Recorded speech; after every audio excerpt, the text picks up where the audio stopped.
হয়, যোৱাকালি এটা প্ৰগ্ৰামত দেখা পাইছিলোঁ ছ'চিয়েল মিডিয়াত BPFৰ নেতা ৰিঞ্জয় বড়ো ডাঙৰীয়াই এটা কথা কৈছিল যে 13 চিৰাং ব্লকত 13 চিৰাং সমষ্টিত কোনো এটা কাম হোৱা নাই, অন্ততঃ এটা কালভাৰ্টৰো কাম হোৱা নাই বুলি এটা কথা কৈছিল।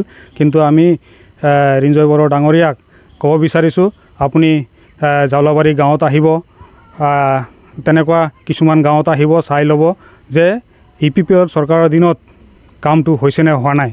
আমি দেখিবলৈ পাইছোঁ যোৱা 17 বছৰত আমাৰ অঞ্চলবিলাকত BPF চৰকাৰৰ দিনত একো কাম হোৱা নাছিল, কিন্তু EPPL চৰকাৰৰ দিনত কামটো হৈ আছে।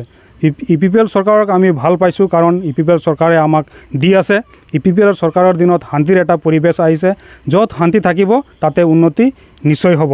আমি যোৱা 17 বছৰত BPF চৰকাৰৰ দিনত দেখিলোঁ, BPF চৰকাৰে বা হাগ্ৰামা ডাঙৰীয়াই আমাৰ 13 চিৰাং সমষ্টিটো মাহিমায়ৰ চকুৰে দেখিছিল আৰু এজনো EM দিব পৰা নাছিল। কিন্তু প্ৰমোদ বড়ো নেতৃত্বাধীন APPL চৰকাৰে আমাৰ 13 চিৰাঙৰ ৰাইজবিলাকক মৰম কৰি আমাৰ চাইখং বসুমতাৰী ডাঙৰীয়াক EM দিলে আমাক।